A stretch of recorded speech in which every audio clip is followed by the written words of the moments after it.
കേരള രാഷ്ട്രീയത്തിൽ അഴിമതി ആരോപണങ്ങളും വികസന ചർച്ചകളും നമ്മൾ ഒരുപാട് കണ്ടിട്ടുണ്ട്. എന്നാൽ ഇപ്പോൾ അമ്പലപ്പുഴയുടെ മണ്ണിൽ നടക്കുന്നത് ഇതൊന്നുമല്ല. വ്യക്തിഹത്യയും ഭാഷാ പ്രയോഗങ്ങളും അതിര് കടക്കുന്ന ഒരു രാഷ്ട്രീയ യുദ്ധത്തിനാണ് കേരളം ഇപ്പോൾ സാക്ഷ്യം വഹിക്കുന്നത്. ചെറ്റത്തരം എന്ന മുഖ്യമന്ത്രി പിണറായി വിജയൻ വിളിക്കുമ്പോൾ അതെന്റെ ഗുരുത്വമാണ് എന്ന് മറുപടി പറയുന്ന ജി സുധാകരൻ.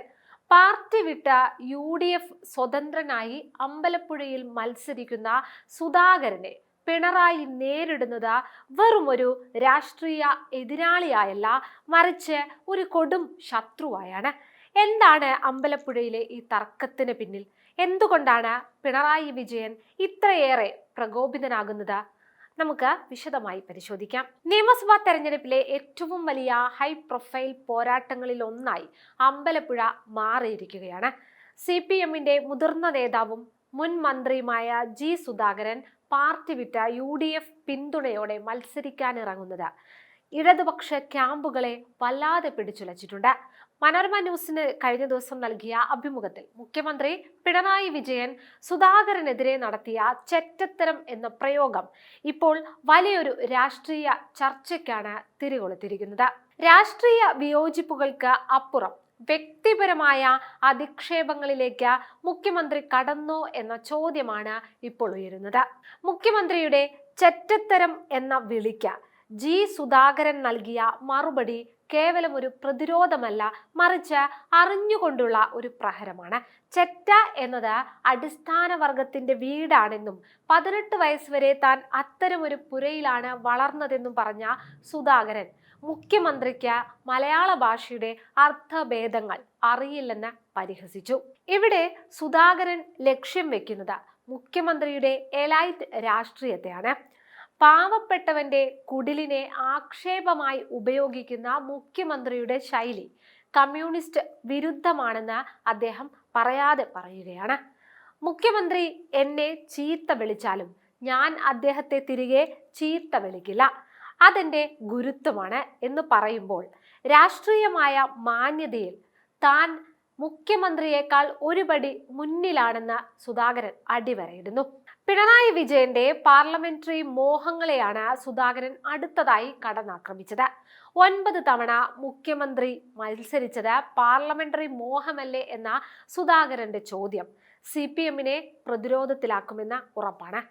ആർക്കും ജയിക്കാവുന്ന ധർമ്മടം പോലുള്ള സുരക്ഷിത മണ്ഡലത്തിൽ ഇരുന്നു കൊണ്ട് മറ്റുള്ളവരെ ഉപദേശിക്കരുതെന്ന ശക്തമായ സന്ദേശമാണ് അദ്ദേഹം ഇവിടെ നൽകുന്നത്. ഇടതുപക്ഷത്തിന് വേരോട്ടമുള്ള മണ്ഡലങ്ങളിൽ ജയിച്ചു വരുന്നത് വലിയ കാര്യമൊന്നുമല്ലെന്നും യഥാർത്ഥ രാഷ്ട്രീയ പോരാട്ടം നടക്കുന്നത് അമ്പലപ്പുഴ പോലുള്ള മണ്ഡലങ്ങളിലാണെന്നും അദ്ദേഹം മുഖ്യമന്ത്രിയെ ഓർമ്മിപ്പിക്കുന്നു. മറുഭാഗത്ത് മുഖ്യമന്ത്രി പിണറായി വിജയൻ ഉയർത്തുന്നത് പാർട്ടി അച്ചടക്കത്തിന്റെ വാദങ്ങളാണ്.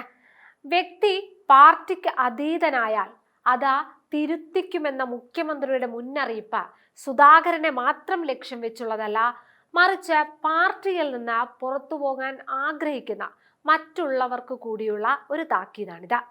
വിചിത്രം എന്ന് പറയട്ടെ, കോൺഗ്രസ് നേതാവ് കെ സുധാകരനെ ശ്ലാഘിക്കാനും മുഖ്യമന്ത്രി ഈ അവസരത്തിൽ മറന്നിട്ടില്ല കേട്ടോ. പാർട്ടിയിൽ വിയോജിപ്പുകൾ ഉണ്ടെങ്കിലും പാർട്ടിക്ക് വിധേയനാകുന്നതാണ് ഉചിതമായ നിലപാട് എന്ന് പിണറായി പറയുമ്പോൾ ജി സുധാകരന്റെ പുറത്തുപോകൽ പാർട്ടിയെ എത്രത്തോളം വേദനിപ്പിക്കുന്നുണ്ടെന്ന് വ്യക്തമാണ്. അമ്പലപ്പുഴയിലെ ഈ പോരാട്ടം വെറും ഒരു സീറ്റിന് വേണ്ടിയുള്ളതല്ല, അത് CPM-നുള്ളിലെ ഈഗോയുടെയും അധികാരത്തിന്റെയും തഴയപ്പെട്ട നേതാക്കളുടെ രോഷത്തിന്റെയും പ്രതിഫലനമാണ്. ജി സുധാകരനെ പോലെ ജനകീയ അടിത്തറയുള്ള ഒരു നേതാവിനെ ചെറ്റ എന്ന് വിളിക്കുമ്പോൾ അത് വോട്ടർമാരെ എങ്ങനെയാണ് സ്വാധീനിക്കുക? പിണറായിയുടെ ഈ കർക്കശ നിലപാട് അണികളെ കൂടെ നിർത്താൻ സഹായിക്കില്ല എന്ന് ഉറപ്പല്ലേ? അതോ സഹതാപ തരംഗത്തിലൂടെ അത് സുധാകരന് ഗുണമാകുമോ? മുഖ്യമന്ത്രി ഉയർത്തുന്ന പാർട്ടിക്ക് വിധേയനാകുക എന്ന വാദം കമ്മ്യൂണിസ്റ്റ് രാഷ്ട്രീയത്തിന്റെ അടിസ്ഥാന പ്രമാണമാണ്. എന്നാൽ ജി സുധാകരനെ പോലെ പതിറ്റാണ്ടുകളായി പാർട്ടിയെ കെട്ടിപ്പടുക്കാൻ മുൻപന്തിയിൽ നിന്ന ഒരു നേതാവ് ആ പ്രസ്ഥാനം വിട്ട് പുറത്തു പോകുമ്പോൾ അത് വ്യക്തിപരമായ തീരുമാനത്തിന് അപ്പുറം പാർട്ടിക്കുള്ളിലെ ആഭ്യന്തര ജനാധിപത്യത്തിന്റെ തകർച്ചയായാണ് പലരും വിലയിരുത്തുന്നത്. വ്യക്തി പാർട്ടിക്ക് അതീതനായാൽ തിരുത്തിക്കുമെന്ന പിണറായിയുടെ താക്കീത് പാർട്ടിയിൽ ഉയർന്നു വരുന്ന വിയോജിപ്പുകളെ അടിച്ചമർത്തുന്നതിന്റെ സൂചനയാണെന്ന് രാഷ്ട്രീയ നിരീക്ഷകർ ചൂണ്ടിക്കാട്ടുന്നു. കെ സുധാകരനെ പോലൊരു കോൺഗ്രസ് നേതാവിനെ മുഖ്യമന്ത്രി ശ്ലാഘിക്കുന്നത് പോലും സ്വന്തം പാർട്ടിക്കുള്ളിലെ വിമത സ്വരങ്ങളെ എത്രത്തോളം അദ്ദേഹം ഭയപ്പെടുന്നു എന്നതിന്റെ തെളിവല്ലേ അത്? അമ്പലപ്പുഴയിലെ ഈ പോരാട്ടം വെറും ഒരു വ്യക്തിപരമായ തർക്കത്തിനപ്പുറം CPM-ന്റെ സംഘടനാ സംവിധാനത്തിനുള്ളിലെ വലിയൊരു വിള്ളലിനെയാണ് സൂചിപ്പിക്കുന്നത്. പതിറ്റാണ്ടുകളായി പാർട്ടി കെട്ടിപ്പടുത്ത ഒരു മുതിർന്ന നേതാവിനെ പരസ്യമായി അധിക്ഷേപിക്കേണ്ടി വരുന്ന സാഹചര്യം മുഖ്യമന്ത്രി നേരിടേണ്ടി വരുന്നത് പാർട്ടിക്ക് ആ മണ്ഡലത്തിലുള്ള ആത്മവിശ്വാസം കുറയുന്നതിന്റെ തെളിവായി രാഷ്ട്രീയ നിരീക്ഷകർ കാണുന്നു. UDF പിന്തുണയോടെ ഒരു സ്വതന്ത്ര സ്ഥാനാർത്ഥിയായി സുധാകരൻ കളത്തിലിറങ്ങുമ്പോൾ അത് ഇടത് വോട്ട് ബാങ്കുകളിൽ വലിയ തോതിലുള്ള ചോർച്ചയുണ്ടാക്കുമോ എന്ന ഭയം അത് CPM-നെ അലട്ടുന്നുണ്ട്. രാഷ്ട്രീയ അച്ചടക്കത്തെക്കുറിച്ച് മുഖ്യമന്ത്രി സംസാരിക്കുമ്പോഴും അത് പാർട്ടിയിലെ ഏകപക്ഷീയമായ തീരുമാനങ്ങൾക്കെതിരെയുള്ള ഒരു നേതാവിന്റെ കലാപമായാണ് അമ്പലപ്പുഴയിലെ വോട്ടർമാർ കാണുന്നത്. ഈ ധ്രുവീകരണം കേവലം ഒരു മണ്ഡലത്തിൽ ഒതുങ്ങാതെ സംസ്ഥാനത്തുടനീളമുള്ള ഇടത് അനുഭാവികൾക്കിടയിൽ എന്ത് ചലനമുണ്ടാക്കുമെന്നതാണ് ഈ തെരഞ്ഞെടുപ്പിലെ ഏറ്റവും വലിയ ആകാംക്ഷ. അമ്പലപ്പുഴയുടെ രാഷ്ട്രീയ ചരിത്രത്തിൽ സുധാകരൻ എന്നത് മാറ്റി നിർത്താനാവാത്ത പേരാണ്. അദ്ദേഹം വികസന നായകനായും ജനകീയ നേതാവായും അവിടെ ഉറച്ചു നിൽക്കുമ്പോൾ ചെറ്റത്തരം എന്ന മുഖ്യമന്ത്രിയുടെ പ്രയോഗം ആ മണ്ഡലത്തിലെ വോട്ടർമാർക്കിടയിൽ എങ്ങനെയുള്ള പ്രതികരണമുണ്ടാക്കുമെന്നത് വളരെ നിർണായകമാണ്. അമ്പലപ്പുഴ ജനറൽ ബോഡി യോഗത്തിൽ സുധാകരൻ നടത്തിയ വൈകാരികമായ പ്രസംഗം ഒരു സഹതാപ തരംഗത്തിന് വഴിവെക്കുമോ എന്ന ഭീതി ഇടതുപക്ഷ ക്യാമ്പിന് നന്നായിട്ടുണ്ട്.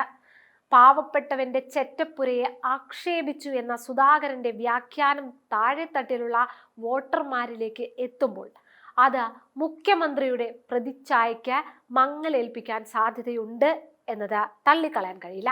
വരാനിരിക്കുന്ന തെരഞ്ഞെടുപ്പ് ഫലം കേവലം ഒരു MLA-യെ തെരഞ്ഞെടുക്കൽ മാത്രമായിരിക്കില്ല, മറിച്ച് പിണറായി വിജയന്റെ കാർക്കശ്യത്തിനുള്ള മറുപടിയും കൂടിയായിരിക്കും.